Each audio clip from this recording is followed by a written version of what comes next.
Baik, Bapak Sururi, saya membacakan soal, nanti Bapak yang membacakan jawabannya ya. Saya buka dulu ya, Mas. Siap, siapa? Ya. Assalamualaikum warahmatullahi wabarakatuh. Selamat siang. Waalaikumsalam warahmatullahi wabarakatuh. Waalaikumsalam. Terima kasih kepada seluruh peserta PKPA yang diadakan oleh Universitas Wijaya Kusuma dan Pradi. Saya salah satu narasumber dari perwakilan dari Pradi yang akan membawakan latihan soal multiple. Di sini soal ini soal yang pernah dipakai oleh Pradi sendiri. Kita dapatkan dari Pradi juga. Soal ini soal yang cukup rumit. Mungkin kalau Anda semua bisa mengerjakan soal ini, nanti di soal yang akan datang itu rasanya lebih mudah. Ini lebih sulit. Karena kompetisi banyaknya organisasi, jadi tingkat kesulitannya diturunkan. Intinya seperti itu. Dan dari 120 soal ini, nanti waktunya juga waktu ujian, kebetulan besok saya akan juga ikut jaga ujian, itu waktunya 1,5 jam ya, 120 menit itu 2 jam, 2 jam. Jadi setiap satu soal itu 1 menit. Nah, nanti saran saya di dalam mengerjakan soal itu dibaca 2 kali. Kalau memang belum ketemu jawabannya, dilewati sampai selesai, baru diulang kembali pada soal-soal yang dianggap belum dipahami tadi, supaya nggak ketinggalan. Eman-eman nanti kalau ada soal yang ya sudah paham tapi nggak dikerjakan. Untuk alat-alat itu harus dibeli dari agen-agen resmi, kayak ballpoint, kayak pensil, itu semua harus di agen resmi. Khawatirnya nanti nggak terbaca oleh komputer. Itu harus dibeli dari agen-agen resmi yang terpercaya. Dan untuk mengerjakan di awal harus identitas didahulukan. Jangan sampai identitas ditunda-tunda, nanti khawatirnya lupa apa yang dikerjakan dalam itu semua akan menjadi sia-sia dan menjadi tidak lulus. Mungkin itu dari saya, saran-sarannya. Mungkin bisa dimulai oleh Mas One. Dibacakan soalnya, nanti saya bacakan jawabannya. Siap, Pak. Ya, silakan. Siap. Untuk soal nomor 1, di bawah ini yang bukan termasuk bidang pengadilan agama adalah? Jawabannya D. B dan C benar. B itu perkawinan antara orang Islam dengan non-Islam, itu bukan termasuk bidang agama.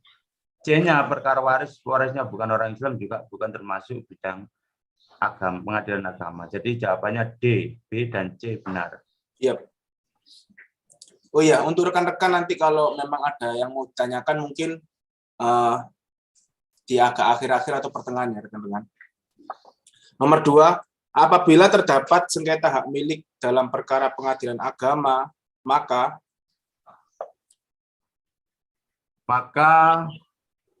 jawabannya A, diputus lebih dahulu oleh pengadilan negeri kecuali subjeknya sama-sama orang Islam. Itu ada di pasal 50 ya, Undang-Undang nomor 3 tahun 2006. Jawabannya A, nomor 2, diputus lebih dahulu. Iya, Pak. Berikut ini kompetensi relatif dalam perkara cerai talak dalam pengadilan agama kecuali kompetensinya itu kecuali tempat penggugat ya. Cerai talak ini di situ ada pemohon dan termohon, yang kecuali itu tempat penggugat. D jawabannya. Mohon maaf, mohon izin. Nusyus itu apa ya? Nusyus. Nuyus itu melawan seorang suami. Jadi ketika seorang istri diperintahkan atau diajak oleh suami, dia melawan, bahkan dia pergi dari rumah, itu nuyus namanya. Melawan apa, Pak? Mohon maaf. Melawan seorang suami, seorang istri yang melawan seorang suami, itu namanya nuyus. Terima kasih. Iya. lanjut. Nomor 4, apabila dalam suatu perkata harta bersama ada tuntutan dari pihak ketiga, maka Harta bersama ditunda. Perkara harta bersama ditunda sampai ada putusan peradilan umum yang berkekuatan hukum tetap. B. B jawabannya. Nomor 5, berikut nafkah yang berhak diterima oleh mantan istri yang telah dicerai ba'da al-dukhul adalah Ba'da al-dukul itu setelah digauli. Jadi semua jawaban benar. Ya dapat iddah, dapat mut'ah, dan dapat kiswah. Jawabannya D, semua jawaban benar. Nomor 6, itsbat nikah dapat diajukan ke pengadilan agama bila Isbat nikah itu jawabannya B. Oh. Jawabannya C ya. C. Hilangnya akta nikah keraguan syarat sah nikah. Ya, Pak. Nomor 7, berikut ini yang termasuk alasan-alasan perceraian kecuali Jawabannya A. Nomor 7 ya. ya nomor 7, Bapak. Nomor 7 Pak, itu mohon izin, Pak. Nomor 6 tadi apa jawabannya, Pak? Nomor 6 C, Bapak. nomor 6 itu saya anu sedikit ya, Mas. Apa? Oh iya. Ya Boleh. biar kita nggak tergesa-gesa supaya paham. Iya. Nomornya 6 itu kalau namanya isbat itu pengukuhan ya, pengukuhan tentang nikah. Bisa jadi karena hilangnya akta nikah atau keraguan syarat sah nikah. Atau misalnya nikah siri itu bisa diisbatkan. Lah, untuk supaya Anda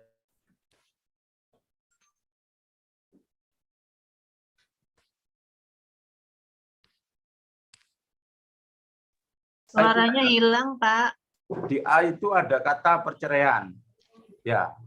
Di A itu tidak dapat dibuktikan dengan akta dalam rangka perceraian. Isbat nikah itu mengukuhkan, bukan perceraian. Di B juga ada perceraian. Jadi bisa dilihat dari situ aja sudah bisa kelihatan kalau jawabannya itu C, hilangnya akta nikah. Lanjut nomor 7. Nomor 7, berikut ini yang termasuk alasan-alasan perceraian kecuali Jawabannya C, karena para pihak dengan tanpa paksaan sepakat untuk melakukan perceraian.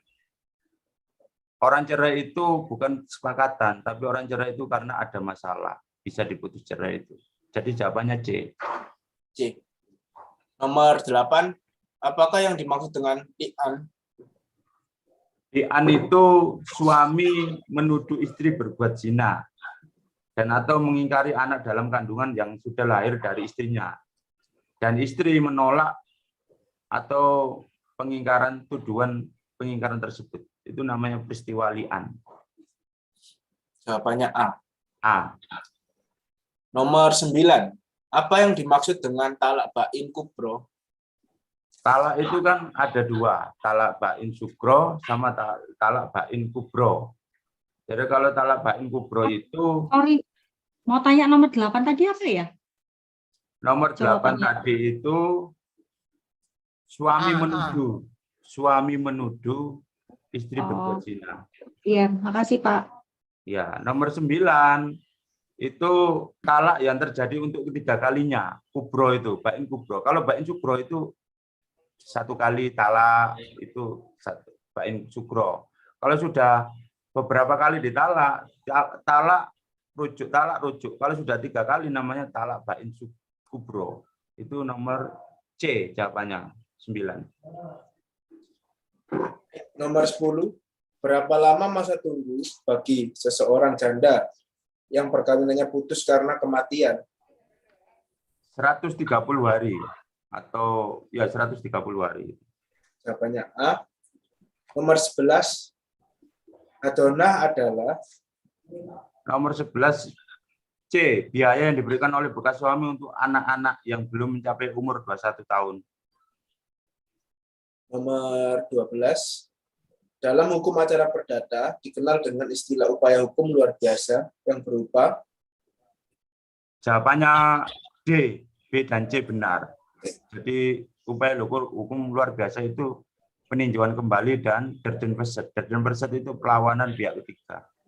Jadi jawabannya D, B dan C benar. nomor 13. Apa yang dimaksud dengan putusan deklaratoir? Putusan deklaratoir itu putusan yang hanya menegaskan suatu keadaan hukum semata-mata. Jadi kayak penetapan. Jadi ini anaknya ini warisnya ini, itu deklaratoir. Hanya menetapkan, tidak menghukum. Itu deklaratoir. Nomor 14. Testimonium de audito adalah Keterangan yang diperoleh saksi dari orang lain. Jadi bukan dari pengetahuannya sendiri, katanya. Jawabannya A. apa ya? B, Pak. Jawabannya B. B. Tanggal 14 ya, keterangan yang diperoleh saksi dari orang lain B. Iya, Pak. B, Pak. Ya. 13 tadi apa, Pak? Jangan cepat-cepat. 13 13A. 13A. 14-nya B. 13A jawabannya. 13A, 14-nya B. 14-nya B. B. Iya, 14-nya B. Keterangan yang diperoleh saksi dari orang lain. Iya Pak, tolong jangan cepat-cepat Pak. Saya baca sudah ada jawabannya. Iya, betul, Pak. Ya Pak ya, 130 hari ya. Iya, Ya, betul. 130 hari. Oke, terus yang 9? Yang C. Oke. C, calak yang terjadi ketiga kalinya. Oke. Nomor 14 Pak ya sekarang. 15. 15. 15. Berdasarkan pasal 118 HIR, kompetensi relatif dalam gugatan yang benar adalah Jawabannya B. Tempat diam sebenarnya tergugat, tempat salah satu tergugat, debitur utama, dalam hal terdapat beberapa tergugat, tempat tergugat atau tempat barang objek sengketa, tempat sesuai kesepakatan dalam perjanjian. nomor 15 jawabannya B. Ya. 2015 tadi, Pak. Gimana?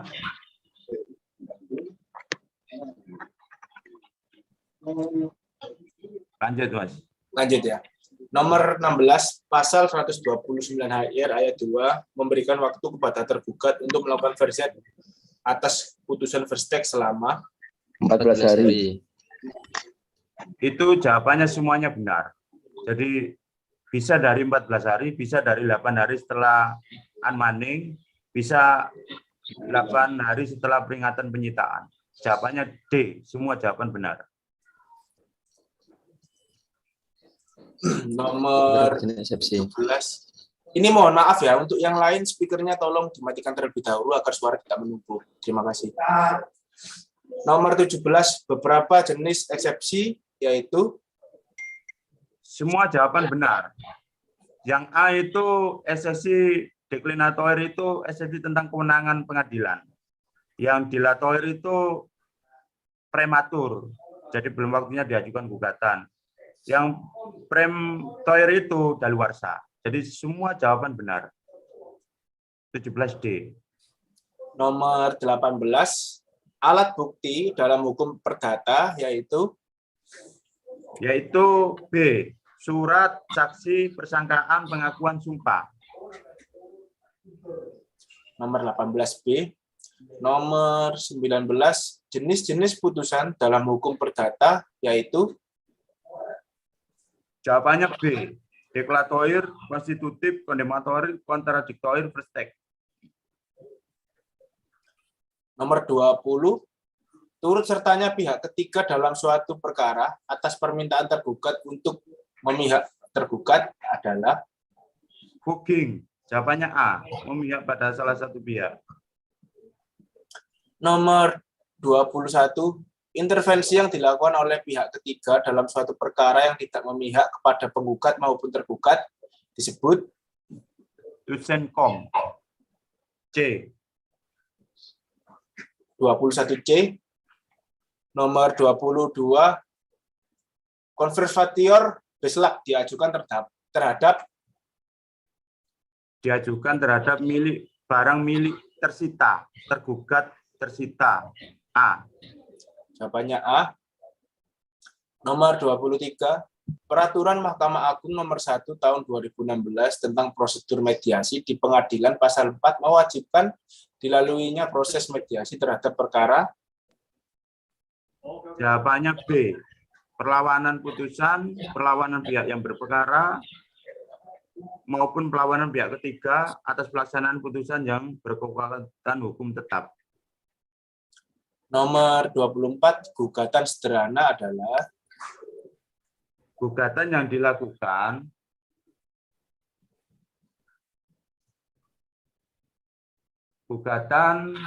diajukan terhadap perkara investasi dan atau perbuatan melawan hukum dengan nilai gugatan material paling banyak 500 juta. jawabannya D. Iya. Nomor 25, orang yang boleh minta undur diri daripada memberi kesaksian yaitu Jawabannya C.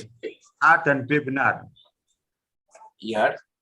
Nomor 26, apabila penggugat dinyatakan tidak beretikat baik dalam proses mediasi, maka gugatan dinyatakan tidak dapat diterima oleh hakim pemeriksa perkara. Sedangkan apabila tergugat tidak beretikat baik dalam proses mediasi, maka tergugat dapat dibebani biaya mediasi. Maksud dari tidak beretikat baik dari dalam proses mediasi berkaitan sebagaimana Peraturan Mahkamah Agung nomor 1 tahun 2016 adalah kecuali D. Tidak hadir setelah dipanggil secara patut 2 kali berturut-turut dalam pertemuan mediasi, tetapi dengan alasan yang sah. Jawabannya D. D. Nomor 27, upaya hukum yang dapat diajukan terhadap putusan permohonan pailit adalah Jawabannya C. Kasasi. nomor 28, yang dimaksud dengan plurium litis konsortium adalah Jawabannya kurang pihak penggugat dan tergugat. jawabannya 28D. Nomor 29, dalam perkara perdata, pihak mana yang dibebankan kewajiban untuk membuktikan gugatan. Mohon maaf, nomor 28 apa, Pak? Nomor 28 tadi jawabannya D. Kurangnya pihak penggugat dan tergugat. Delta. Sekarang nomor 29, dalam perkara perdata, pihak mana yang dibebankan kewajiban untuk membuktikan gugatan? Jawabannya B. Penggugat. Sesuai dengan pasal 163 IR. Jawabannya B. Nomor 30, pada dasarnya unsur surat gugatan meliputi. Jawabannya A. Identitas para pihak, posita, dan petitum. Nomor 31, apa akibat hukumnya jika dalam pengajuan gugatan tidak menguraikan secara cermat sehingga antara posita dan petitum tidak sesuai? Jawabannya B. Gugatan dinyatakan tidak diterima. 31B. Nomor 32, berikut ini adalah bagian dari surat kuasa perdata, yaitu jawabannya A. Bertindak untuk mewakili. Kalau B itu mendampingi pidana. Karena ini perdata, jawabannya A. Bertindak untuk mewakili dan membela kepentingan hukum pemberi kuasa. 32A. Nomor 33, hakim pada tingkat banding merupakan hakim banding itu judek fakti. Sama dengan hakim PN, judek fakti. Kalau Mahkamah Agung baru judek juris. Jawabannya B. Untuk nomor 34, pada sita jaminan yang dapat dilakukan oleh penggugat untuk menjamin pelaksanaan putusan pengadilan dalam perkara harta bersama adalah Sita marital. Harta gonogini itu sita marital. A. nomor 35, apa yang dimaksud dengan semenvoeging van Vondering? Jawabannya A. Gabungan beberapa perbuatan melawan hukum dalam satu gugatan. Nomor 36, dalam petitumnya, biasanya tergugat meminta agar putusan dijalankan terlebih dahulu meski ada upaya hukum baik verzet maupun banding, yang biasa disebut dengan Futbar bisforat. C. jawabannya C. Nomor 37, pada saat memeriksa perkara hakim tidak boleh mendengarkan. Mohon maaf Pak, tadi nomor 34 jawabannya. Jawabannya A. Sita marital. 34. Nomor 37, pada saat memeriksa perkara hakim tidak boleh mendengarkan keterangan satu pihak saja, tetapi harus bertindak adil, objektif, dan seimbang dalam menggali keterangannya dari pihak-pihak, sebagaimana demikian itu telah ditandaskan dalam adagium Audi et aterem patem. Itu asas untuk hakim. A. Nomor 38, berikut ini yang tidak boleh didengar keterangannya sebagai saksi adalah A dan B benar. Jadi keluarga saudara, keluarga semenda menurut keturunan lurus dari salah satu pihak, istri dan suami salah satu pihak meskipun sudah bercerai.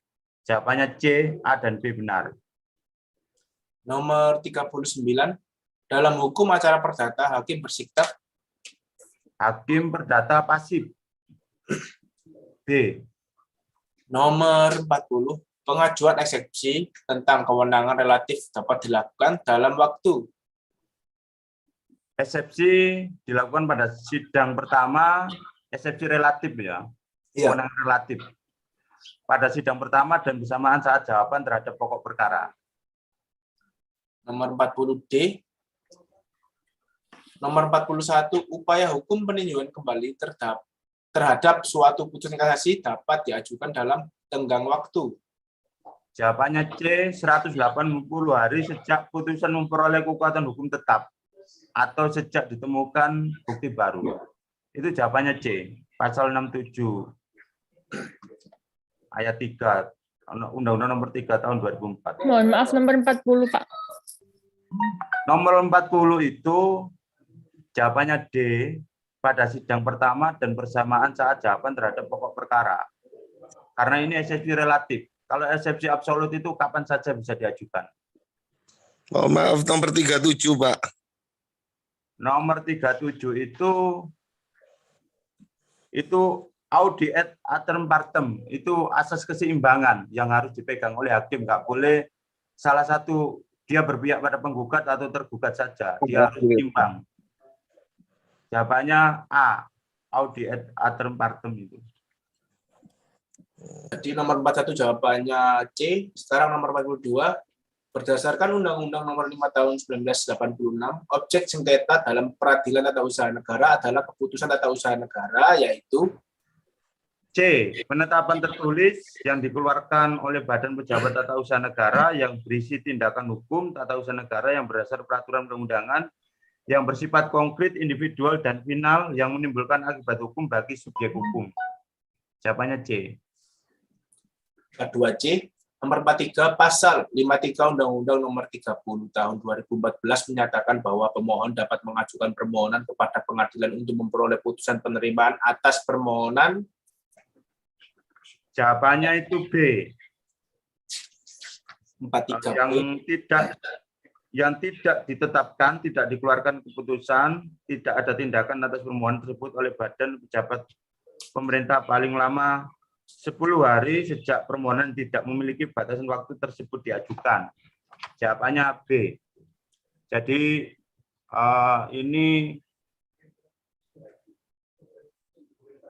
untuk permohonan kita misalnya mohon ke BPN atau mohon ke wali kota atau lurah atau mana saja, ketika tidak direspon dalam 10 hari itu bisa diajukan petun.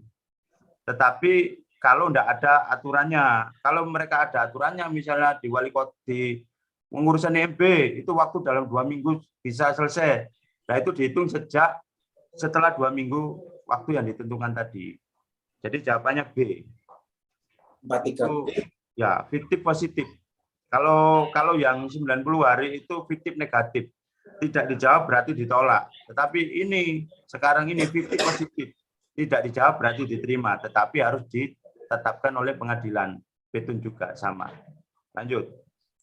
Nomor 44, Undang-Undang Nomor 9 Tahun 2004 Pasal 53 menyatakan bahwa alasan gugatan dalam peradilan tata usaha negara adalah A dan B benar. Jadi alasan gugatan itu tidak sesuai undang-undang juga melanggar asas-asas umum pemerintahan yang baik, AAUB. Jawabannya A dan B benar. C. Nomor 45, berdasarkan Undang-Undang Nomor 5 Tahun 1986 Pasal 55, tenggang waktu diajukannya gugatan atas keputusan tata usaha negara adalah 90 hari. Jawabannya C. 90 hari sejak diterima diumumkan keputusan tata usaha negara. Nomor 46, orang-orang yang tidak dapat menjadi saksi dalam peradilan tata usaha negara adalah Keluarga saudara semenda. C. Keluarga saudara semenda menurut garis keturunan ke atas atau ke bawah sampai derajat kedua dari setiap pihak-pihak, istri, suami, dari para pihak meskipun telah cerai, belum berusia 17 tahun, sakit ingatan. Jawabannya C. Sesuai pasal 103 atau pasal 88. Pak, mohon izin, semenda itu apa, Pak? Semenda itu saudara. Tunggal kandung. Iya, semenda itu saudara. Semenda atau saudara. Kandung. Terima kasih. Iya. Mohon maaf, ini jawabannya berarti D atau C, Pak? C. C, Pak ya? C, Charlie. Nah. Pak, untuk yang 45, Pak. Tadi kelewatan. 45. Ya. 45 itu 90 hari. Itu yang tak sampaikan tadi itu. Yang kalau 90 hari tidak dijawab, itu berarti ditolak. Itu dulu, sebelum Undang-Undang 2014 itu namanya fiktif negatif. Tidak dijawab berarti ditolak. Nah, sekarang ada Undang-Undang Administrasi Negara itu, sekarang berganti fiktif positif. 10 hari nggak dijawab itu berarti diterima. Jadi berkembang. Petun ini berkembang. Ya, 90 hari jawabannya C.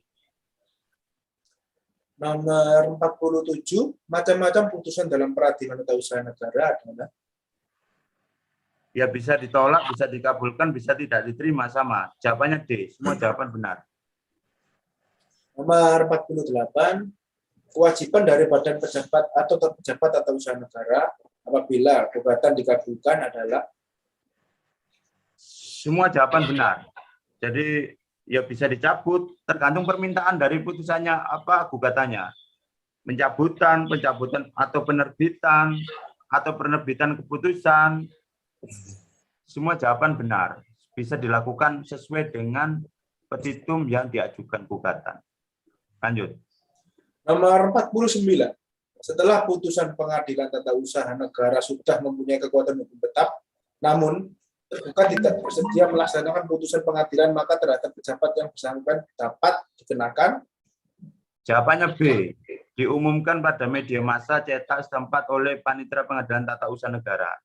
Ini diatur di pasal 116 perubahan pertama Undang-Undang Petun, yaitu nomor 4 tahun 2004. Nomor 9 tahun 2004. Perubahan pertama. Di pasal 116 diatur itu eksekusi, tata cara eksekusi. Jawabannya B, 49. Nomor 50.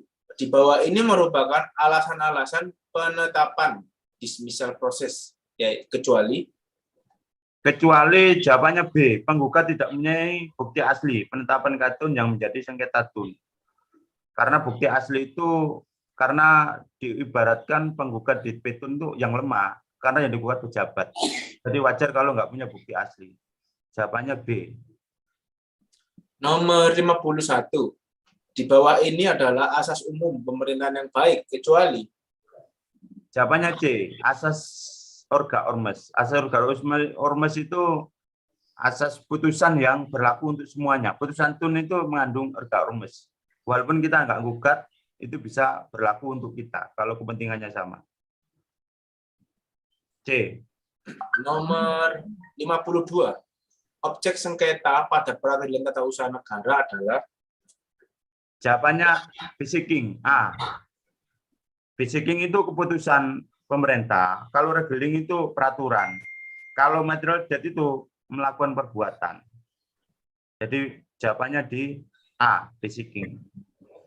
Nomor 53. Dismissal prosedur di dalam rapat permusyawaratan sengketa tata usaha negara diputus oleh. Jawabannya B.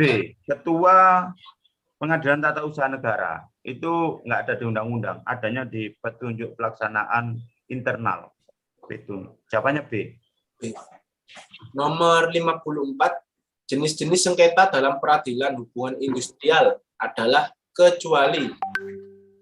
54 itu perselisihan antara serikat pekerja, serikat buruh dengan serikat pekerja, buruh, perusahaan yang berbeda karena tidak adanya persesuaian paham mengenai keanggotaan, pelaksanaan hak dan kewajiban serikat kerjaan. Jawabannya D. Nomor 55. Berapa lama waktu yang dibutuhkan dalam melakukan perundingan bipartit? 30 hari kerja sesuai dengan pasal 3 ayat 2 Undang-Undang Nomor 2 Tahun 2004. A. Nomor A. Nomor 56. Di bawah ini, manakah yang termasuk perselisihan yang dapat diselesaikan dengan konsiliasi? Perselisihan kepentingan, perselisihan pemutusan hubungan kerja, dan perselisihan antar serikat buruh, serikat pekerja. D. Jawabannya. 56D. Nomor 57.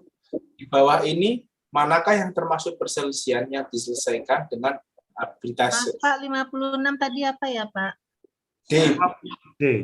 Delta. Itu perselisihan kepentingan, perselisihan pemutusan hubungan kerja, dan perselisihan antar serikat buruh. Itu ada di pasal 18 ayat 1 Undang-Undang Nomor 2 Tahun 2004. Jawabannya D. 56. Kalau 57, jawabannya C. Perselisihan kepentingan dan perselisihan antar serikat pekerja. Kalau perselisihan pemutusan hubungan kerja nggak bisa dengan arbitrase. Jadi jawabannya C. 57C. Nomor 58. Dalam menyelesaikan tugasnya sebagai mediator, berapa jangka waktu yang dibutuhkan sejak pelimpahan? 30 hari kerja. Jawabannya C. Nomor 59. Dalam menyelesaikan tugasnya sebagai konsiliator, berapa jangka waktu yang dibutuhkan sejak pelimpahan? 30 hari kerja. Jawabannya C. Berapa, nomor 60, berapa lama waktu yang dibutuhkan dalam putusan peradilan hubungan industrial untuk dilaksanakan? Kalau ada yang jawaban berbeda boleh disampaikan. Nanti kita masing-masing memberikan pendapatnya, tidak ada masalah ya. Kalau ada yang beda jawabannya, nanti alasannya apa, kita alasannya apa, bisa kita diskusi. Ya. Pak, 57 tadi apa Pak? C ya? C apa D? 57 itu C. Kalau C, 5 Pak. C itu. Perselisihan kepentingan perselisihan antar serikat pekerja. 58 C, Pak. Kalau 58C juga, itu 30 hari kerja. Di pasal 15 itu, diatur pasal 15 itu. Mohon izin Pak, nomor 54 Pak. 54 Pak. 54 itu A. Apa D? 54 itu D. Perselisihan antara serikat pekerja, serikat buruh, serikat pekerja, serikat buruh dari perusahaan yang berbeda. Dari perusahaan yang berbeda loh itu. Karena tidak adanya persetujuan paham mengenai keanggotaan, pelaksanaan, dan kewajiban kesetaraan pekerjaan. Jawabannya D. Untuk nomor 61 Belum. hukum. Oh, belum, Pak ya? Belum, masih 60. 60 itu 50 hari kerja. 9, Pak. Ulangi, Pak. Berapa? 59. 59 itu 30 hari kerja. Itu diatur di pasal 25. Jadi 58 30 hari kerja, 59 30 hari kerja ya. Betul ya, ya. 60 hari kerja. Oke. Betul ya. 10, Pak. Lanjut, Mas. 60 tadi berapa, Pak? 50 hari kerja, Bapak. Ya, 50 hari kerja sesuai pasal 103 itu. Oh, bukan 60. 50 hari kerja, Pak ya, nomor 60 ya. Iya, sesuai pasal 103 Undang-Undang Nomor 2 Tahun 2004. Nanti bisa dicek. B ya, Pak ya. Ya. B, ya B. Lanjut 61, Mas. Nomor 61, hukum acara yang berlaku dalam pengadilan hubungan industrial adalah Hukum acara perdata kecuali ditentukan lain oleh Undang-Undang Nomor 2 Tahun 2004. A. A. Nomor 62, dalam pengadilan hubungan industrial, pihak-pihak yang berperkara tidak dikenakan biaya termasuk biaya eksekusi apabila Nilai gugatannya tidak melebihi 150 juta. Jawabannya C. Nomor 63, gugatan perselisihan hubungan industrial dapat diajukan di dalam Pengadilan hubungan industrial pada pengadilan negeri yang daerah hukumnya meliputi tempat pekerja atau buruh bekerja. Jawabannya A. 63A. Nomor 64, perselisihan pemutusan hubungan kerja dapat diajukan kepada pengadilan hubungan industrial apabila dalam jangka waktu 1 tahun sejak diterima diberitahukannya keputusan PHK oleh pihak penggugat. Pasal 82. A. nomor 64A. Nomor 65, dalam pengadilan hubungan industrial, penundaan sidang karena tidak hadirnya para pihak atau salah satu pihak maksimal 2 kali dan masing-masing 7 hari. 65C. D. Bukan hari kerja. Ya. 66, upaya hukum peninjauan kembali terhadap suatu putusan kasasi dapat diajukan dalam tenggang waktu 180 hari sejak putusan memperlakukan hukum tetap. Nomor 67, pasal 263 Kitab Undang-Undang Hukum Acara Pidana menjelaskan alasan peninjauan kembali sebagai berikut. B. Dalam putusan ada pernyataan bahwa suatu telah terbukti tapi dasar putusan ternyata bertentangan satu sama lain. Jawabannya B. Karena ada telah terbukti tetapi dasar putusan ternyata bertentangan satu sama lain.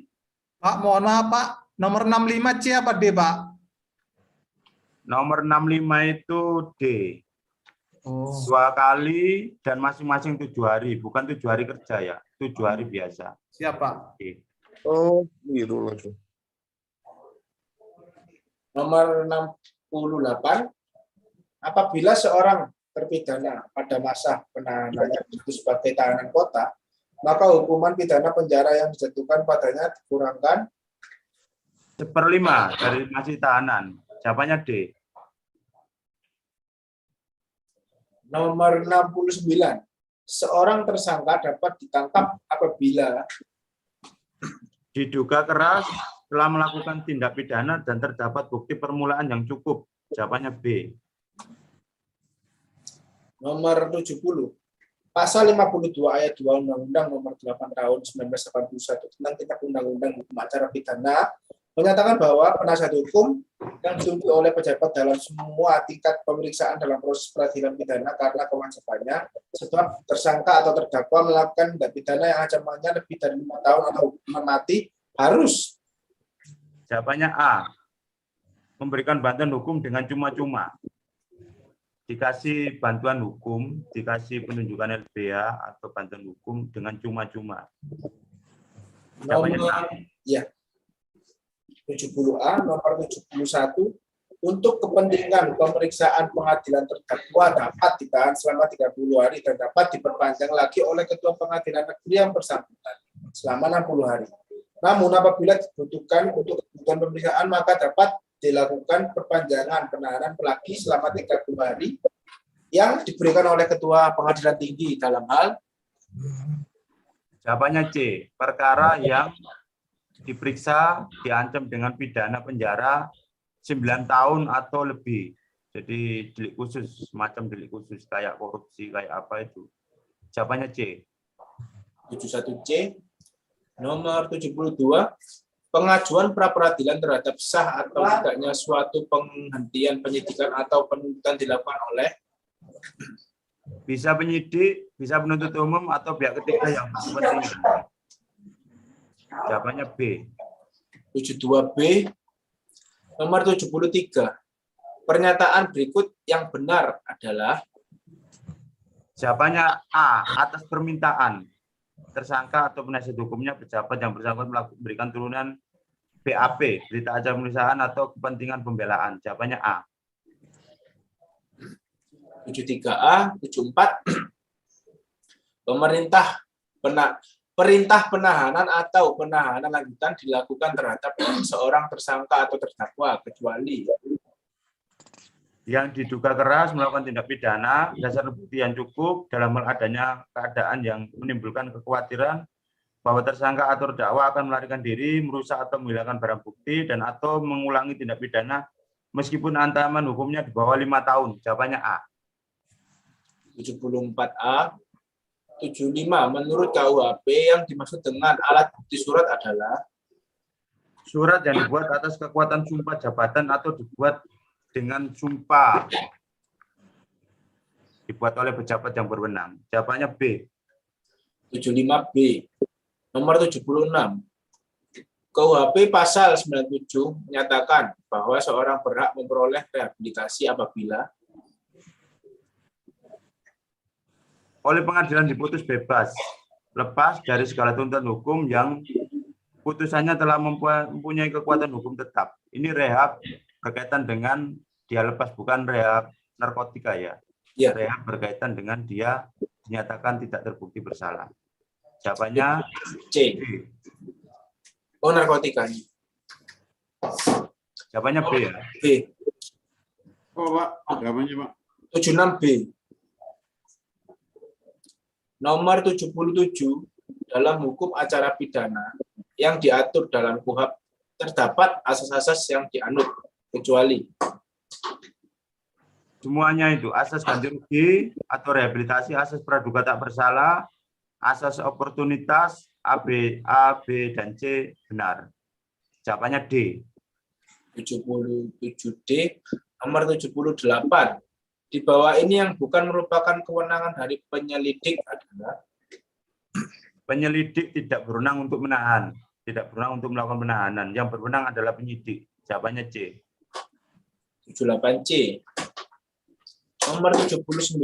Salah satu alat bukti dalam hukum acara pidana adalah petunjuk, yaitu perbuatan, kejadian, atau keadaan yang karena penyesuaiannya baik antara yang satu pidana dengan yang lain maupun dengan tindak pidana itu sendiri menandakan bahwa telah terjadi suatu tindak pidana dan siapa pelakunya.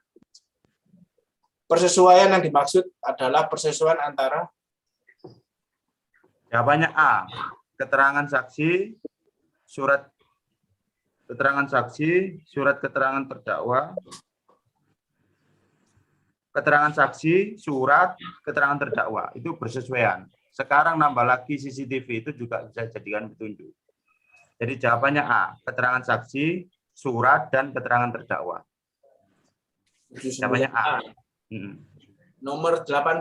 Seorang diputus onsrak, yaitu setelah itu terdakwa terbukti melakukan suatu perbuatan tapi tidak termasuk dalam tindak pidana. Bisa jadi itu perdata, tun, atau hukum lainnya. Jadi jawabannya B. Terdakwa terbukti melakukan suatu perbuatan tapi tidak termasuk dalam tindak pidana. nomor 81. Contohnya apa ya? Terdakwa terbukti melakukan sesuatu perbuatan tetapi tidak termasuk dalam tindak pidana. Contohnya apa, Pak ya? Contohnya itu perkara perdata, tetapi dipaksakan masuk ke pidana. Perkaranya itu ada, tapi bukan penipuan, tapi itu jual beli. Contohnya seperti itu. Ya. Terima kasih, Pak. Jadi 80 jawabannya B ya Pak ya. Iya. Bravo ya. Ya, bravo. Terus pengertian anslah, Pak. Anslah, Pak. Gimana Bapak? Anslah. Pengertian dari anslah. Ya itu tadi, Pak. Pengertian onslah itu, perbuatannya itu ada. Orang ini memang berbuat, tapi tidak masuk dalam unsur pidana. Dia itu masuk dalam unsur lainnya. Misalnya perdata. Jadi kayak misalnya orang jual beli itu dianggap nipu misalnya. Tapi oleh pengadilan itu bukan penipuan, tapi itu murni jual beli. Urusan keperdataan. Intinya seperti itu. Itu onslah, Pak. Bisa. Beda dengan bebas murni loh. Kalau bebas murni atau bebas demi hukum itu perbuatannya tidak ada. Orang dituduh melakukan sesuatu padahal orang itu nggak di situ atau bagaimana. Itu bebas murni. Beda ya. Oke. Nomor 81, pidana pencucian uang dijatuhkan terhadap korporasi apabila semua jawaban benar.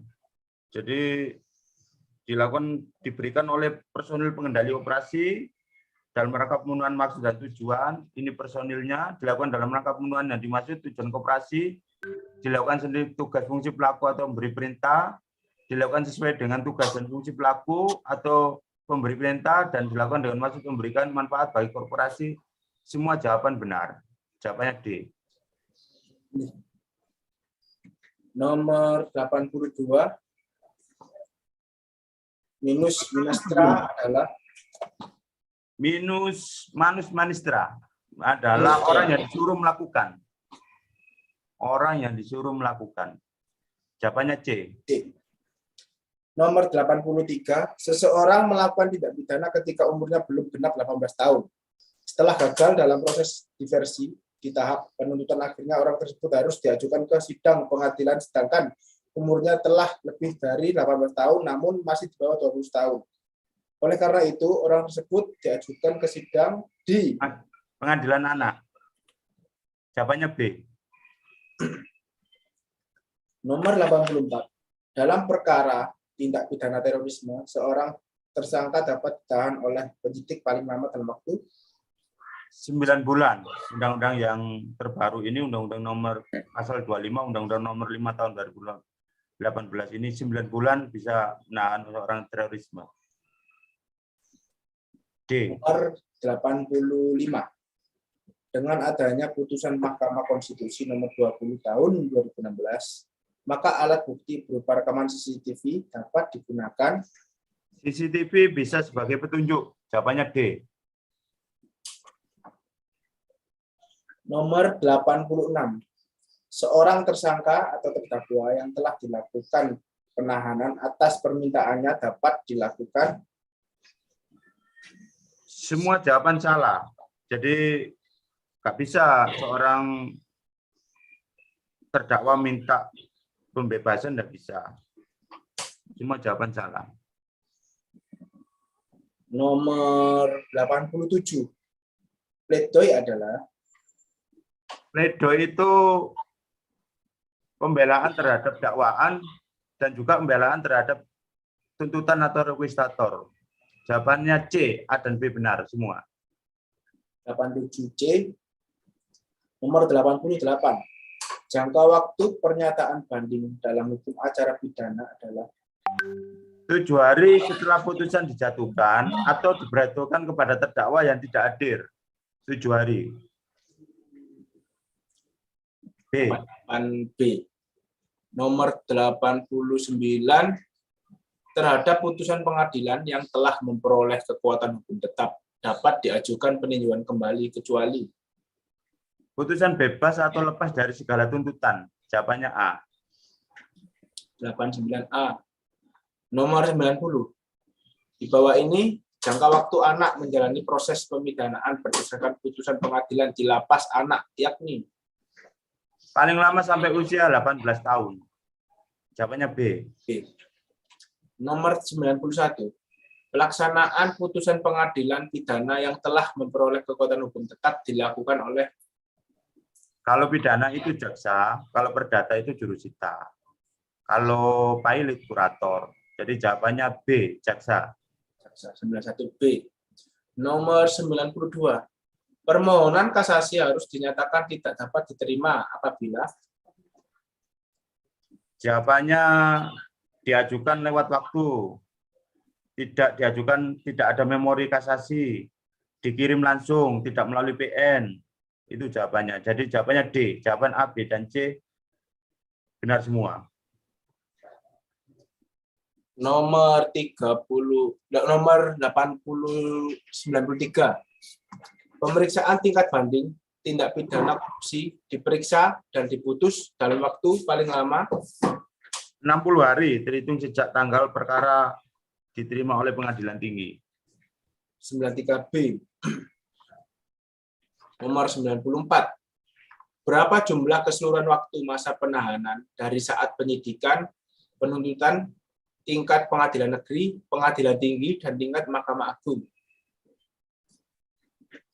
400 hari. 94D. Nomor 95. Surat dakwaan yang dibuat oleh jaksa penuntut umum harus memenuhi 2 syarat, yaitu syarat formil dan material. Apabila syarat formil tidak terpenuhi, maka surat dakwaan tersebut Dapat dibatalkan. 95B dapat dibatalkan. Nomor 96. Pengertian dari advokat berdasarkan Undang-Undang Nomor 18 Tahun 2003 adalah Orang yang berprofesi memberi jasa hukum baik di dalam maupun di luar pengadilan yang memenuhi persyaratan berdasarkan ketentuan undang-undang ini. Jawabannya B. nomor 97. Berikut ini adalah persyaratan seseorang dapat diangkat menjadi advokat, kecuali Semua jawaban salah. D. 97D. Nomor 89. Nomor 98. Tindakan-tindakan yang dapat dikenakan kepada advokat, kecuali Teguran lisan. Tidak ada teguran lisan dalam tindakan pada advokat. Jawabannya A. Nomor 99. Pengawasan terhadap advokat dilakukan oleh Komisi pengawas. Jawabannya B. 99B. Nomor 100. Komisi pengawas yang dibentuk oleh organisasi advokat terdiri atas Advokat senior, ahli akademisi, dan masyarakat. Jawabannya B. 100B. Nomor 101. Apa yang dimaksud dengan hak imunitas advokat? Advokat tidak dapat dituntut baik secara perdata maupun pidana dalam menjalankan tugas profesinya dengan etikat baik untuk kepentingan pembelaan klien dalam sidang pengadilan. Jawabannya A. 101A. 102. Advokat wajib merahasiakan segala sesuatu yang diketahui atau diperoleh dari kliennya karena hubungan profesinya, kecuali ditentukan lain oleh undang-undang yang mengatur hal lain. Hal ini diatur dalam Pasal 19 Undang-Undang Nomor 18 Tahun 2003. Jawabannya B. nomor 103. Undang-Undang Nomor 18 Tahun 2003 Pasal 28 menyatakan bahwa organisasi advokat adalah Satu-satunya wadah profesi advokat yang bebas dan mandiri yang dibentuk sesuai dengan ketentuan undang-undang ini dengan maksud dan tujuan untuk meningkatkan kualitas profesi advokat. Jawabannya A. 103A. Nomor 101 tadi apa ya, Pak? 101 itu jawabannya A. Advokat tidak dapat dituntut baik secara perdata maupun pidana dalam menjalankan tugas profesinya dengan itikat baik untuk kepentingan pembelaan klien dalam sidang pengadilan. Jawabannya A. Ya, makasih, Pak. Nomor 104. Apakah ancaman sanksi bagi orang yang dengan sengaja menjalankan pekerjaan profesi advokat dan bertindak seolah-olah sebagai advokat? Semuanya salah. Semuanya salah. Itu Bukan C ya, Pak? itu sudah dihapus semua. Itu kan di pasal 50 itu diatur itu. Sekarang sudah dihapus oleh Mahkamah Konstitusi, yang ajukan itu Unibrau. Jadi sekarang itu orang yang mengaku advokat itu tidak bisa ditindak oleh undang-undang advokat. Mungkin ditindak oleh undang-undang lain, kayak pidana, kayak itu 263, 266 atau apalah. Jadi undang-undang advokat itu sudah dihapus karena itu yang ajukan LBH dari Unibrau waktu itu. Karena dia bukan advokat, dia LBH. Berbeda LBH dengan advokat. Jadi sudah dihapus pasal 50 yang mengancam 5 tahun dan denda 50 juta. Di pasal 50 itu 50-an itu dendanya. Jadi semuanya salah. Jawabannya D. Nomor 105. Apabila ada advokat yang dikenakan sanksi berupa pemberhentian sementara atau pemberhentian tetap, putusan penindakan tersebut harus disampaikan kepada Mahkamah Agung dan Pengadilan Tinggi setempat, tempat dia disumpah. Jadi pasal jawabannya B. Nomor 106. Profesi advokat dinyatakan sebagai profesi yang mulia, dikenal dengan istilah Officium nobile. Officium nobile. B. B. Nomor 107. Advokat dilarang menolak memberikan nasihat-nasihat dan bantuan hukum dengan alasan sebagai berikut kecuali. Berbeda dengan hati nurani, konflik interest. 107C. C. Pak, 106 itu B ya Pak ya, Bravo ya. Iya, officium nobile. Itu profesi terhormat. Officium nobile. Ya, tadi soalnya ngomong D Pak. 108. Siapa yang berhak melakukan pengaduan apabila ada advokat yang melanggar kode etik advokat? Pengaduan itu semuanya bisa. Bisa dari masyarakat, bisa dari sejawat, bisa dari pejabat pemerintah. Jawabannya D, A, B, dan C benar. Nomor 109. Siapakah yang berhak melakukan pengawasan atas pelaksanaan kode etik advokat tempat advokat? Dewan Pengawasan Etik. Dewan Pengawas. D. Nomor 110. Pengaduan terhadap advokat dapat diajukan. 109 D Pak ya. Ya. Iya, Dewan Pengawas Etik Advokat D Delta. 110. Pengaduan terhadap advokat dapat diajukan dengan cara Secara tertulis disertai dengan alasan-alasan kepada Dewan Kehormatan. C. Nomor 111. Berapa lamakah bagi teradu atau advokat yang diadukan telah melakukan pelanggaran diberi kesempatan untuk menjawab pengaduan yang ditujukan padanya? Lambat-lambatnya dalam waktu 21 hari. Jawabannya C. C. Nomor 112. Berapa waktu paling lambat para pihak menerima surat panggilan untuk menghadiri sidang Dewan Kehormatan? 3 hari sebelum sidang. Pasal 13 KAI. 113. Bisakah klien mencabut secara sepihak pemberian kuasa kepada seorang atau beberapa advokat? Bisa, meskipun tanpa alasan yang jelas melalui surat pencabutan kuasa. Jawabannya C, bisa.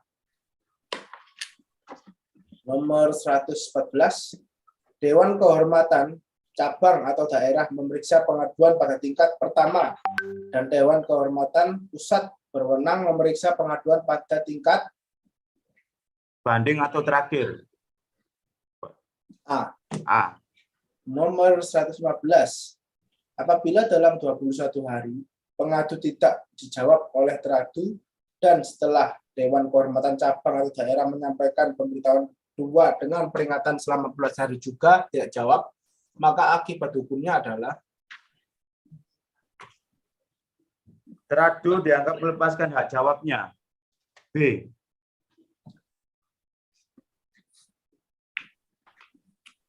Nomor 116. Berapa waktu paling lambat para pihak pengadu atau teradu menerima surat panggilan untuk menghadiri sidang Dewan Kehormatan? 3 hari sebelum sidang. Jawabannya D. 117. Kode etik advokat disahkan pada tanggal 23 Mei 2002. C. Nomor 118. Apa saja sanksi-sanksi yang dapat dibebankan kepada advokat yang telah secara sah melakukan pelanggaran kode etik advokat? Bisa peringatan biasa, peringatan keras, pemberhentian sementara, dan pemecatan dari keanggotaan organisasi advokat. Peringatan biasa, pemberhentian sementara, dan pemecatan dari keanggotaan organisasi advokat. Peringatan biasa, peringatan keras, penahanan kartu beracara, pemberhentian sementara, dan pemecatan dari keanggotaan organisasi advokat. Jawabannya D. A, B, C benar.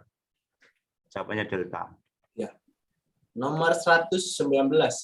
Macam-macam keputusan yang dapat diambil oleh Dewan Kehormatan dalam hal diadakannya sidang Dewan Kehormatan antara lain kecuali menolak pengaduan dan dari pengadilan.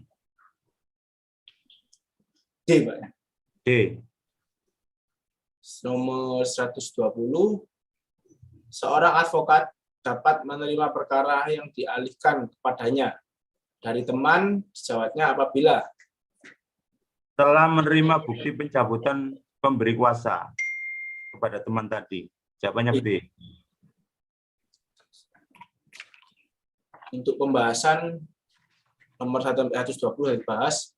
Mungkin jika ada pertanyaan bisa gantian satu persatu, dan mungkin kalau ada yang terlambat bisa ditanyakan. Sebentar, 69, ya. Mohon sebentar Pak ya, pelan-pelan satu-satu. Bentar. Siapa dulu? Cek. Mohon izin Pak. Ya. Tanya.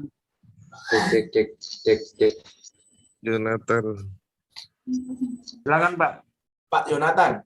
Ya, yang 19 itu jawabannya Dewan Pengawasan Etik Pradi ya Pak ya, benar ya? Betul. Terus kalau yang 110 jawabannya secara tertulis disertai dengan alasan-alasan kepada Dewan Kehormatan, benar ya Pak ya? Iya, jadi kalau yang mengadili advokat itu namanya Dewan Kehormatan. Oke. Kalau yang Dewan Pengawas atau Komisi Pengawas itu yang mengawasi. Nanti dia mengawasi, direkomendasi kepada Dewan Kehormatan. Tetap yang mengadili Dewan Kehormatan. Oke, benar ya. Jadi 109 delta, 110 Charlie ya Pak ya? Ya, betul. Mau tanya. Ya. Bentar. Tadi Mas Nuril Mustafa. Ya, silakan. Untuk nomor 84 dalam perkara tindak pidana terorisme, seorang tersangka dapat ditahan oleh penyidik paling lama dalam waktu C apa tadi? 3 bulan.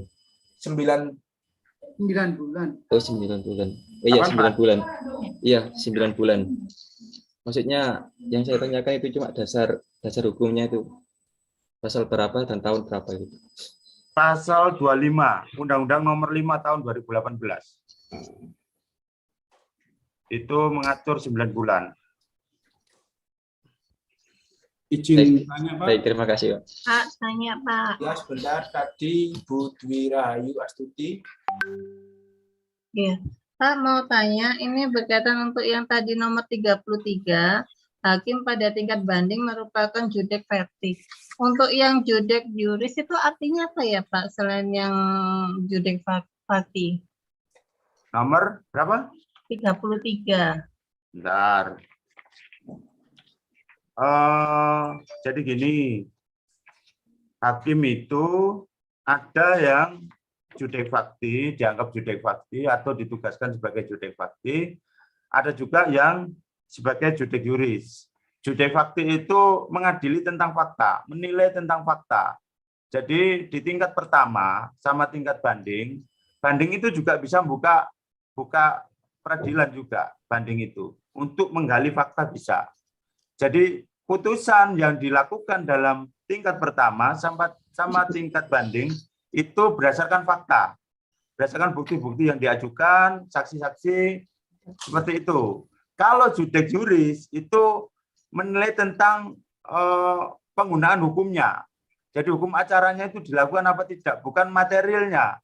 Kalau materialnya tadi fakta-fakta ya. Kalau Mahkamah Agung itu sebenarnya itu judek juris untuk proses hukumnya. Apakah proses hukumnya itu sudah seimbang, dikasih kesempatan menjawab, dikasih kesempatan mengajukan bukti, cara-caranya sudah sesuai dengan prosedur. Nah, itu namanya judek juris, diteliti dari situnya. Kalau ada yang nggak benar, ada proses yang nggak benar secara prosesual, hukum acaranya, Mahkamah Agung bisa membatalkan putusan dari judek fakti. Ya, itu intinya ya. Jadi PN sama PT judek fakti. Izin, Pak. Moderator. Pak Priambodo. Ya, silakan. Yang nomor 98 itu, Pak. Yang tindakan-tindakan yang dapat dikenakan advokat.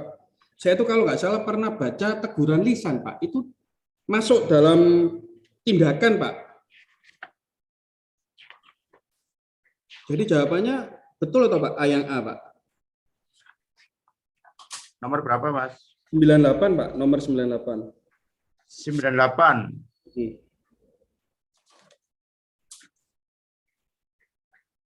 Teguran lisan itu tidak ada. Jadi advokat itu dalam sanksinya tidak ada teguran lisan. Pengaduannya juga nggak ada yang lisan. Semuanya tertulis. Pengaduan, jawaban, semua tertulis. Dan tegurannya juga tertulis. Tidak ada teguran lisan itu. Pasal berapa? Saya pernah tak cari dulu berarti ya.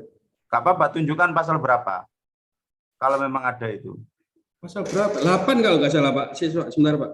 Ya, saya mencari dulu ya, nanti tunjukkan supaya jadi diskusi kita di sini. Tidak ada masalah, kita diskusi. Jadi, tidak ada itu teguran tertulis. Selama saya jadi advokat, kita tahu siapa yang dipecat, siapa yang di-freeze, KTA-nya, diberhentikan sementara, kita tahu. Tidak ada yang kena teguran lisan, tidak ada.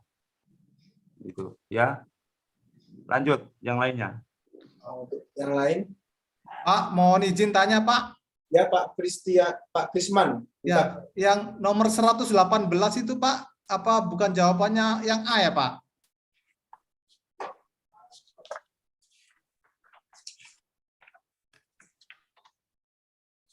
Kenapa kok bisa jawabannya A?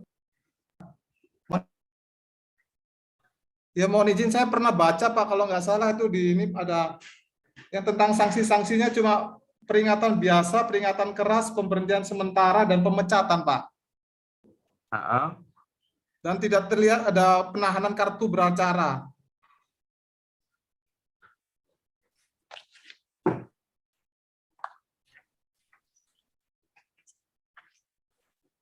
Penahanan kartu beracara ini saya menjawab ini berdasarkan pengalaman ya. Ada advokat kita yang kartunya itu tidak dikeluarkan. Jadi karena dia kena, dan kebetulan waktu itu berbarengan dengan pergantian masa berlaku. Jadi organisasi itu tidak diperbolehkan untuk mengeluarkan advokat yang lagi kena tadi itu. Ada seperti itu. Oh, gitu ya, Pak. Iya, jadi kayak misalnya kemarin ini Desember habis, ada advokat yang kena sanksi. Ini kartu terbaru, yang terbaru penggantinya ini enggak boleh dikasihkan. Ada seperti itu. Putusan yang seperti itu ya. Seperti itu. Ya. Lanjut. Lanjutkan saya tadi Pak, pasal 7 Pak. Ya Pak Priambodo. Iya, mohon maaf, ini saya lanjutkannya tadi, pasal 7 Bapak. Pasal 7 ayat 1, jenis tindakan yang dikenakan terhadap advokat dapat berupa A. Teguran lisan, B. Teguran tertulis, C. Pemberhentian sementara dari profesinya selama 3-12 bulan, D. Pemberhentian tetap dari profesinya. Ini A, Pak. Ada, Pak, teguran lisan. Pasal 7. Saya pernah baca soalnya yang ini, Pak. Ya, sebentar. Tak lihat. Pasal 7 KAI ya. Undang-Undang Nomor 18 Tahun 2003.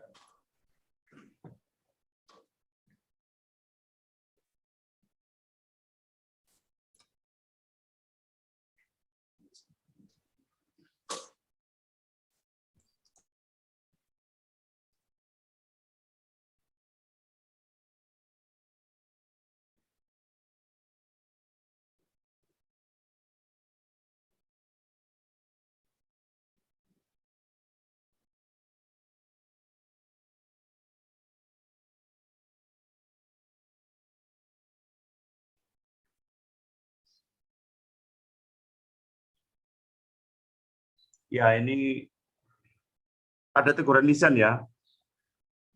Ya, betul di pasal 7 ini. Selama ini kita melihatnya itu di kode etika advokat. Yang mengatur sebenarnya yang mengatur itu kode etika advokat, tata caranya dan lain sebagainya itu. Tapi karena ini di sini di undang-undang advokatnya ada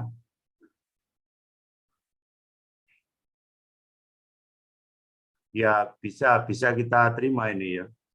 Gak apa-apa kita diskusi ya. Ini masukan baru untuk kita sampaikan. Pasal 7 ayat 1 ya, teguran lisan ya. Berarti jawabannya apa nanti ini tadi nomor berapa Mas? Tadi Mas. Nomor 98. 98, Pak.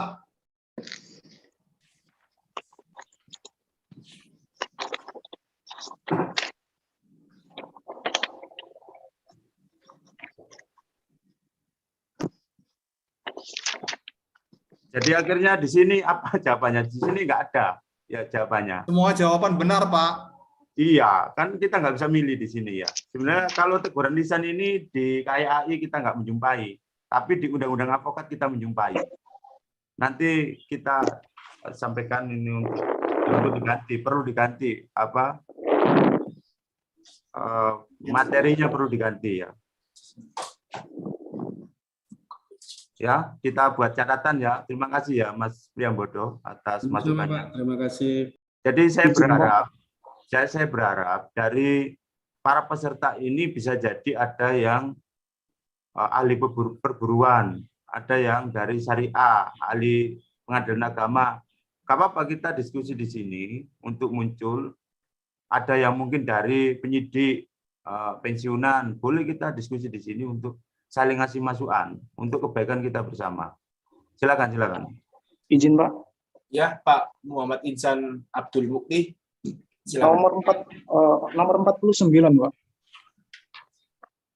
Kenapa Mas? 49 Mas? Kalau saya lihat di pasal 116 Undang-Undang Nomor 586 itu mengatur uang paksa Pak. C.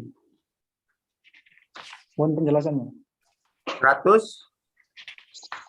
116 Undang-Undang 586. Oh. Bentar Mas ya. Sebentar. Oh, bukan di soalnya ini nomor berapa ini? Di soalnya ini. Nomor 49. 49, Bapak. 49 ya? Iya. Betul.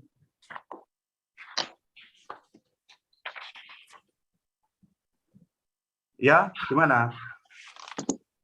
Kalau saya lihat di pasal 116 Undang-Undang 586 itu mengatur uang paksa. Itu di perubahan pertama, Mas. Di perubahan pertama Undang-Undang tahun 2004 itu. Kalau di 85 tidak ada. Kan ada Pengadilan Tata Usaha Negara itu mengalami 2 perubahan, tahun 2004 sama tahun 2009. Silakan dicari di pasal 116. Berarti ngikut yang Undang-Undang 51 2009 ya Pak? Ya sepanjang nggak dirubah, tetap Mas. Tapi kalau nanti dirubah akan berubah, gitu Mas. Jadi kayak 85 ini dirubah, akhirnya bisa berubah ke media. Kalau di 85 nggak menemukan media massa, tidak ada. 116 ya. Ya, makasih. Lanjut. Pak, saya mau tanya. Ya, Adila Dea Nitika. Alasan nomor 97 salah semua itu apa, Pak? 97 ya. Iya. Saya menjawab apa waktu itu? 97 saya menjawab apa sebenarnya? Mbak Adila. Saya jawab B, Pak. Kenapa jawab B? Saya lihat undang-undang advokat. Mungkin saya yang salah, kurang bacanya. Jadi gini, berikut adalah persyaratan seorang yang dapat diangkat menjadi advokat. Ya, kecuali jangan dulu ya. Ini cara memahami soal. Berikut adalah persyaratan seorang yang dapat diangkat menjadi advokat. WNI, tinggal di Indonesia, bukan PNS, berusia minimal 25 tahun, magang di kantor 2 tahun, secara terus-menerus, tidak pernah dipidana, melakukan tindak pidana, ancaman 5 tahun penjara atau lebih, berlaku jujur, adil, tanggung jawab, dan memiliki integritas yang tinggi. Berarti kan bisa diangkat ya, jadi advokat ya. Ya. Yang kedua, WNI, tinggal di Indonesia, bukan PNS, berusia 5 tahun, berijazah sarjana, yang berlatar pendidikan tinggi hukum, lulus ujian, advokat, berlaku baik, jujur, adil, tanggung jawab, dan memiliki integritas yang tinggi. Berarti kan bisa diangkat jadi advokat ya, B ya. C, WNI, tinggal di Indonesia, bukan PNS, berusia minimal 5 tahun, magang di kantor advokat minimal 2 tahun secara terus-menerus, tidak pernah dipidana, melakukan tindak pidana yang ancamannya 5 tahun penjara atau lebih, berperilaku baik, jujur, adil, tanggung jawab, dan memiliki integritas yang tinggi. Berarti bisa diangkat jadi advokat ya. Pertanyaannya kecuali. Karena jadi Saya salah, saya bacanya yang kecualinya nggak saya baca, mohon maaf. Nggak apa-apa, kita supaya paham. Tidak apa-apa, Mbak Adila ya. Ya, silakan. Yang lainnya, monggo. Monggo. Siapa lagi? Saya, Pak. Siapa? Saya Pak Edi, Pak. Pak Edi, Pak. Pak Hermoni ya? Pak Edi, Pak.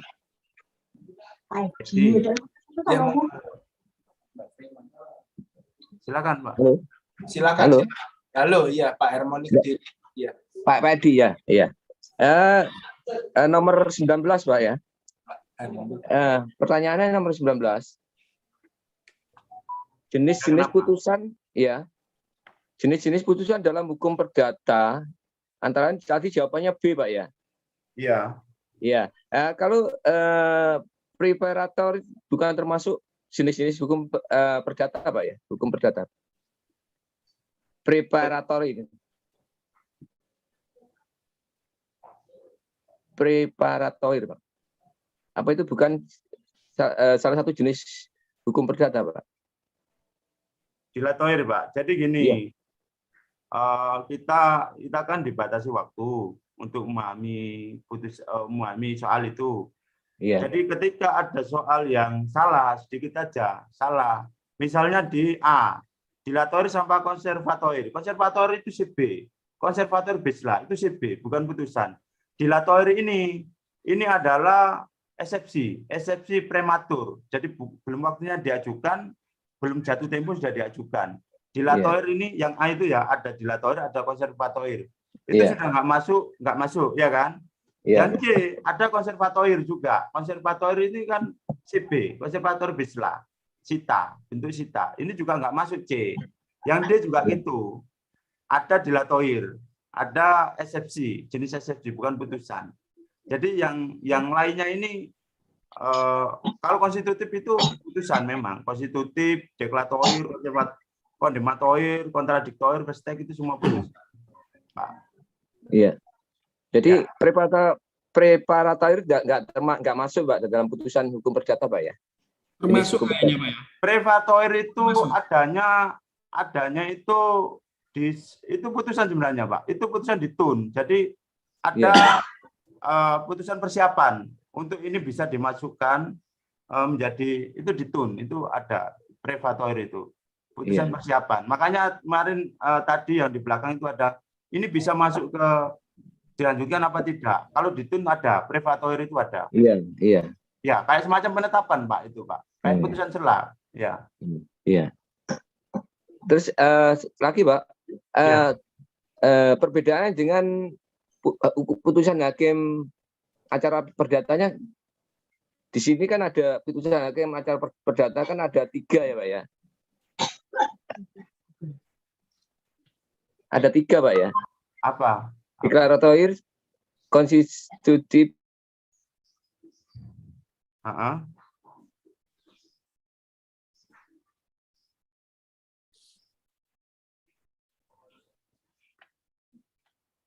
Pak Edi. Iya, Pak Edi. Silakan Pak Edi. Kayaknya sinyalnya terputus ini Pak Edi. Dari Kediri ya. Iya, Pak Edi Kediri. Yang lainnya dulu, lanjut Iya. yang lainnya dulu. Kita lewati untuk yang lain. Iya, Ibu Adinda Alfi. Untuk nomor 109 itu tadi kan jawabannya D ya Pak, Dewan Pengawasan Etik Peradi, tapi saya lihat di Kode Etik Advokat Indonesia di pasal 1 ke 5 itu Dewan Kehormatan Pak. Berapa? Nomor berapa? 109 Bapak. 9. Siapakah yang melakukan pengawasan atas pelaksanaan Kode Etik Advokat kepada advokat? Nah, sebenarnya yang melakukan berhak melakukan pengawasan itu adalah komisi pengawas. Komisi pengawas sebenarnya, bukan Dewan Kehormatan. Tapi di sini komisi pengawas tidak ada. Jadi di sini disebut Dewan Pengawasan. Jawaban yang lebih benar, yang lebih mendekati kebenaran. Jadi sebenarnya yang pengawasan itu komisi pengawas. Kalau Dewan Kehormatan itu mengadili. Ya. Jadi jawaban di Dewan Pengawasan ini memang sebenarnya bukan Dewan Pengawasan namanya, tapi komisi pengawas. Sebenarnya. Tapi ini jawaban yang paling dekat dengan kebenaran. Itu dari jawaban-jawaban lain, lebih benar dari jawaban-jawaban lain. Gitu ya. Kalau terus gini Pak, kalau ini kan advokat gitu ya Pak. Kalau misalnya organisasi lain, gimana Pak? Karena kan ini pengawasan etik peradi gitu. Berarti hanya organisasi peradi saja. Kalau misalnya untuk yang organisasi lain? Organisasi lain tidak terjangkau oleh peradi. Mereka tidak akan mau dipanggil. Makanya banyak yang dipecat pindah ke organisasi lain. Banyak yang dipecat jadi ketua di organisasi lain. Itu masalahnya. Makanya kita butuh single bar, bukan multi bar. Kalau multi bar akan tidak ada kode etiknya. Sedangkan advokat itu marwahnya atau advokat kehormatannya itu di kode etik. Kalau punya kode etik dia akan disegani. Kalau nggak punya kode etik semuanya pakai cara semaunya sendiri. Makanya Otto Hasibuan itu mengajak untuk single bar, bukan saat ini multi bar. Nah, kalau multi bar tidak ada pengawasan, semuanya bisa menjatuhkan nama advokat, cara-caranya yang nggak benar itu. Jadi advokat di organisasi lain tidak bisa kita adili. Ini berlaku untuk anggota kita saja. Ya, lanjut. Ya, baik Pak, terima kasih. Sama-sama. Sampai jam berapa Mas? Ini Mas. Operator setengah 4. Ya, lanjut. Kurang berapa jam? Setengah jam lagi. Oh ya, silakan Pak. Izin Pak. Itu Ibu Bapak Sakti Cakra Pak Sujono dari Surabaya Pak. Ya. Boleh Pak Sujono dulu. Silakan Pak. Mau izin Bapak, kami menanyakan berhubung kita ini kan dari peradi Pak ya. Seandainya di saat persidangan ada lawan selain peradi, kemudian mereka menjelek-jelekan atau tidak sopan terhadap peradi, itu pengaduannya kemana Pak? Kalau itu pengaduannya ke polisi Pak.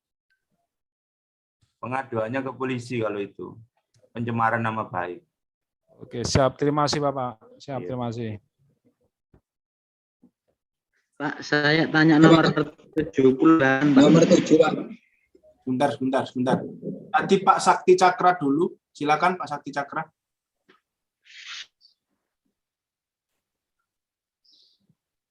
Halo.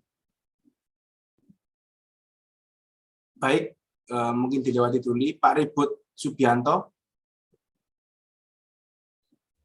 Ya, Silakan. Tadi untuk Pak Jono tadi untuk penghinaan terhadap sesama profesi namun kan berlainan.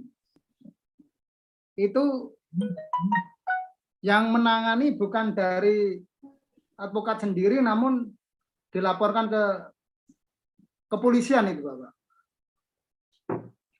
Apakah itu masuk ujaran kebencian atau penghinaan? Lihat kata-katanya, Pak. Lihat kata-katanya. Kalau kata-katanya itu mengajak orang untuk membenci, ya itu bisa kebencian. Tapi kalau kata-katanya cuma meremehkan, cuma dianggap nggak ada apa-apanya, gitu-gitu ya itu nama baik. Dianggap nggak mampu, ilmunya kurang, itu nama baik, pencemaran.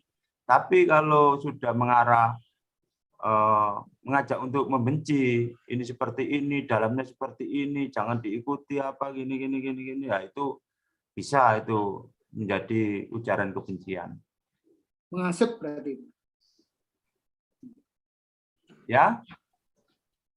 Iya, Pak. Terima kasih, Bapak. Ya, oke. Ada lagi mungkin yang mau ditanyakan para peserta?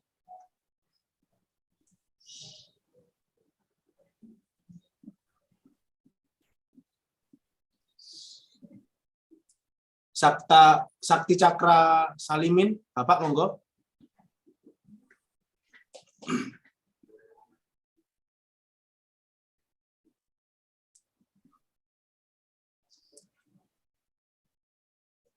Silakan Bapak yang mau bertanya, Bapak atau Ibu. Saya Pak Brian Adam. Pak Brian Adam, silakan.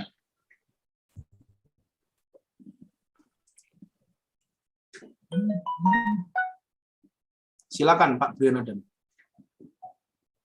Ya, ini Pak, soal nomor ini Pak, nomor 41 sama nomor 66 ini sama, Pak. Yang ditanyakan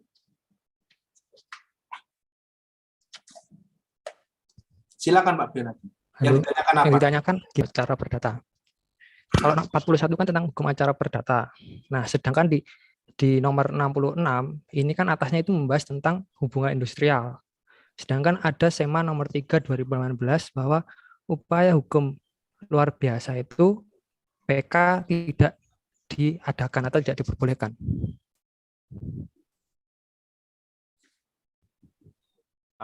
Jadi gini, Mas. 41 sama 66 ya, Mas? Ya. Bentar. Kita diskusi ya ini ya. Upaya hukum peninjauan kembali terhadap suatu putusan kasasi dapat diajukan dalam waktu 180 hari. Ini menurut jenengan konteksnya perdata ya? Ya, yang 41, Pak. Ya. Ya, 41 itu perdata. Kemudian di nomor berapa tadi? 66. 66. 66 ya. 66 ini konteksnya adalah PAI. Ya. Iya, harusnya saran saya seperti itu, Pak, karena kan pembahasannya itu kan yang atasnya itu kan PHI. Oh iya. Nanti soalnya kita berjelas. Tapi di sini tidak ada kata-kata PHI ya. Cuma ini dalam cuma saran aja sih, Pak. Kamar PHI, sedangkan PHI itu sudah tidak ada kan 2019 kan sudah ada putusan Mahkamah Konstitusi. PK tidak diperbolehkan. Betul ya? Ya. Nomor berapa, Mas? Tahun berapa? 66. Apa? Nomor 66. Enggak, maksudnya PHI dilarang PK itu nomor berapa? SEMA nomor 3 2018. SEMA nomor 3 tahun 2018. 2018. Itu bukan putusan Mahkamah Konstitusi. Itu bukan, cuma penjelasannya begini, saya bacakan ya, Pak ya. Ya, silakan. Untuk nambah semuanya ya. Ya. Di SEMA 3 2018 di bagian perdata khusus nomor 3 itu dijelaskan bahwa upaya hukum perkara perselisihan hubungan industrial putusan pengadilan hubungan insan dalam perkara perselisihan kepentingan dan perselisihan antar serikat, pekerja, serikat buruh, dan suatu perusahaan merupakan putusan akhir dan bersifat tetap. Sedangkan putusan mengenai perselisihan hak dan perselisihan pemutusan hubungan kerja dapat diajukan kasasi sebagai upaya hukum terakhir sesuai pasal 56, pasal 57, pasal 109, dan pasal 1110 Undang-Undang Nomor 2 Tahun 2004 tentang perselisihan hubungan industrial. Sehingga dalam upaya perkara perselisihan hubungan industrial tidak ada upaya hukum peninjauan kembali. Ya, bisa nanti soalnya kita spesifikkan tentang upaya hukum terhadap PHI ya, tentang perburuan ya, dan jawabannya nanti harusnya ada yang tidak dilakukan, tidak boleh dilakukan. Nanti kita sampaikan pada Pradi dan Wijaya Kusuma untuk mengganti soal ini supaya lebih spesifik gitu ya Mas, karena ini masih umum Ya, Pak. untuk perdata umum. Makasih ya masukannya ya. Lanjut yang lainnya.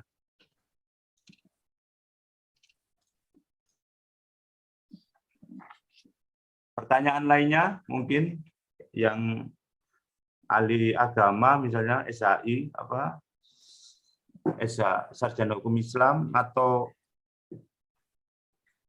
mantan kepolisian atau mantan yang bekerja di pidana mungkin perlu diskusi. Silakan bertanya. Kalau nggak ada ya ditutup Mas. Kalau nggak ada ditutup aja. Oh gitu. Nanti dikasih WA saya kalau mau tanya-tanya boleh. Ya, para peserta di grupnya nanti kalau mau ya email atau apa nanti bisa saya kasih ya. Mohon izin, mohon maaf. Oh iya, silakan Pak Priambodo. Ini bukan terlepas dari materi yang soal-soal ini, cuma saya nanya aja. Untuk nantinya ujian UPA ini hampir mirip kayak gini Pak ya. Karena terus terang, waduh persoalannya, soal-soalnya ini, waduh. Kalau tak lihat tadi banyak yang salah saya. Sama Pak, saya juga. Sama ya. Gimana Pak? Solusi mungkin ada kiat-kiat biar kami ini semuanya di sini biar apa Pak ya, biar bisa lulus. Soalnya ini kok waduh gitu aja tadi. Ya, soal ini sebenarnya kalau nggak salah dipakai di tahun 2013-an. Soal ini. Waktu itu lagi Pradi belum pecah, lagi anunya tinggi, grade-nya ditinggikan. Sekarang sudah diturunkan. Sekarang itu nanti kayak misalnya soal itu habis gugatan, apa yang dilakukan tergugat? Jawaban. Habis jawaban apa dilakukan? Replik, gitu-gitu. Lebih ringan. Makanya kalau jenengan ini rekan-rekan semua itu mau belajar ini, bisa ini 80-90% soal nanti wis lewat semua, bisa semua. Ini termasuk berat, semuanya bisa masuk di sini, termasuk berat. Gitu. Jadi nanti soalnya grade-nya lebih bawah dari ini. Ini soal yang berat sebenarnya. Nanti ya itu tadi, kayak misalnya apa yang kalau mau setelah jawaban itu apa, replik, setelah replik itu apa, gitu-gitu. Lebih mudah nanti soalnya. Tapi harus belajar, nggak boleh meremehkan. Intinya gitu. Ya. Motivasinya ya. Berat ini Pak. Meremehkan. Termasuk jadi kayak gini, kita itu harus berpikir sederhana. Saya kasih ya ini berbagi aja ya. Misalnya, kayak misalnya surat kuasa. Surat kuasa itu sampean juga seperti itu. Isinya itu misalnya judul surat kuasa yang bertanda tangan, pemberi kuasa, penerima kuasa, pemberi kuasa, memberikan kuasa, penerima kuasa, kemudian isi kuasa. Isi kuasa juga nanti itu apa yang kita lakukan dalam pengadilan, berhak setelah khususnya untuk mengajukan atau untuk sebagai tergugat. Di bawahnya ya berhak untuk menghadiri, berhak untuk menemui, berhak untuk mengajukan bukti, menolak bukti, isinya isi pengadilan semua. Nanti ditutup dengan singkatnya pemberi kuasa, penerima kuasa berhak melakukan segala sesuatu yang tidak merugikan pemberi kuasa. Dikasih tanggal, tanda tangan para pihak, selesai. Jadi semuanya itu sebenarnya sederhana. Gugatan juga gitu. Gugatan juga gitu. Gugatan itu misalnya tanggal, gugatan ditujukan ke pengadilan mana, kemudian yang bertanda tangan siapa, kuasa atau orangnya langsung, gugatnya menuju kepada siapa, kemudian ureannya juga gitu, mau perbuat PMB atau wan prestasi. Kalau PMB, peristiwa hukumnya apa, dia pernah berbuat apa, misalnya. Tapi kalau wan prestasi tinggal perjanjian nomor berapa, di pasal berapa, dia harusnya melakukan prestasi seperti ini, tetapi nggak dilakukan. Ini ya gitu lah. Setelah nggak dilakukan, dinyatakan wan prestasi, kita dirugikan.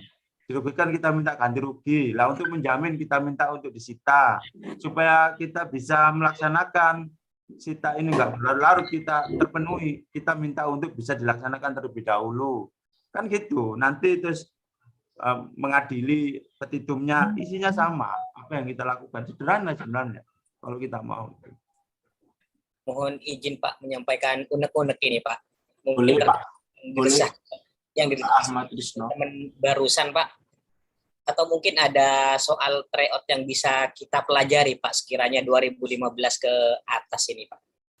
Ini soal tryout ini lah.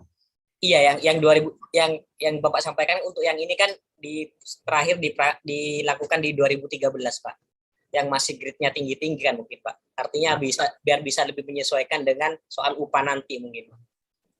Ya, kalau soal UPA itu rahasia sebenarnya Mas. Soal UPA itu rahasia. Sampean maksud saya gini, belajar ini, sama dengan belajar ini itu nanti dengan sendirinya itu yang mau disampaikan nanti sudah termasuk di sini. Sampean baca misalnya ditun ini objek sengketanya apa, itu sampean baca nanti dengan sendirinya sampean ketemu dengan yang akan diujikan ke depan itu. Kalau masalah pakai kayak apa, bocoran soalnya kita nggak tahu kayak apa, mau selama ini lebih turun dari sini gitu loh. Ukurannya itu sampean bisa ini mampu gitu loh. Ya. Ya Pak, baik, terima kasih Pak. Ya. Mohon izin Pak. Silakan. Iya, mungkin bisa kita dikasih soal-soal mengenai surat kuasa gitu Pak, beberapa soal, dan kami buat latihan sendiri gitu Pak. Terima kasih. Ada soal nanti minta ke panitia, nanti kasihkan. Juga ada ini ya, poin-poinnya, poin penilaian juga ada. Tanggal yang bertanda tangan, identitas itu dapat nilai berapa, ada semua. Bisa nanti minta panitia ya, nanti tak sampaikan ke panitia. Mohon izin menjawab Bapak. Nanti kalau memang untuk soal-soal surat kuasa, soal-soalnya sama gugatan, nanti akan di-share. Ya, ini nanti ada kok Pak. Cuma waktunya belum aja. Nanti ini selain soal multiple choice, nanti juga ada ya Mas panitia ya. Nanti juga ada latihan bikin surat kuasa sama latihan bikin gugatan. Ada waktunya tersendiri. Iya. Nanti sama WK lengkap. Pokoknya WK ini 99% lulus semua. Amin. Amin. Amin. Sekalian isinya ya Pak ya. Ya isinya ya. Siap. Pak, mohon izin untuk durasi waktunya itu dibagi berapa Pak supaya efektif nanti kerjaannya waktu ujian Pak. Terima kasih Pak. Kalau multiple choice ini 120 ini 2 jam. Jadi tiap satu soal itu harusnya 1 menit. Anda kerjakan dalam 1 menit. Kalau nggak selesai, lewati. Kerjakan yang lebih mudah terus.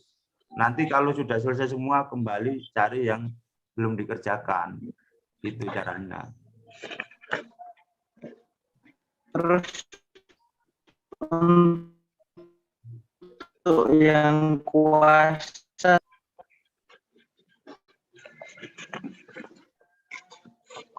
ya.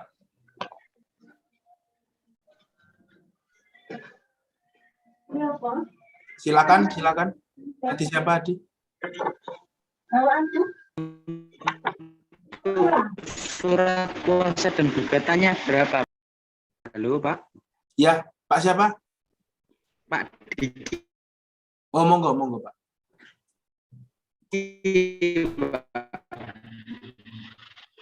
Untuk waktunya surat kuasa dan gugatan itu berapa?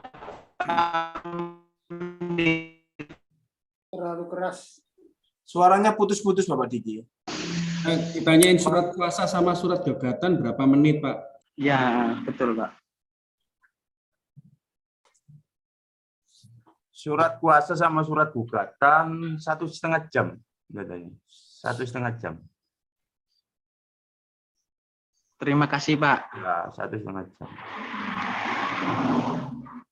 Terima kasih.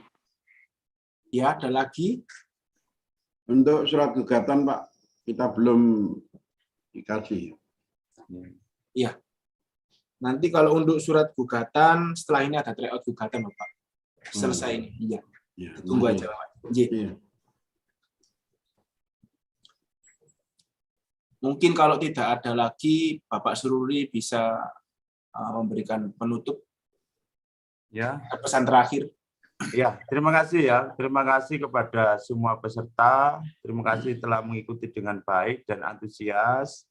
Semoga rekan-rekan semua nanti diberikan kesuksesan ya, bisa lulus semua, cita-cita tercapai ya. Kita belajar ini nggak sia-sia hari ini. Amin. Dan tetap belajar ya, belajar dan berdoa sampai nanti ya. Terima kasih. Dari saya kurang lebihnya mohon maaf. Assalamualaikum warahmatullahi wabarakatuh. Terima kasih Bapak Sururi. Untuk rekan-rekan masih ada waktu 10 menit untuk istirahat untuk melanjutkan ke pukul 15.30 sampai dengan 17.30 yaitu tryout upah gugatan yang akan dipimpin oleh Bapak Ahmad Ardiansyah SHMH. Nanti untuk info selanjutnya tunggu di grup atau di layar. Terima kasih.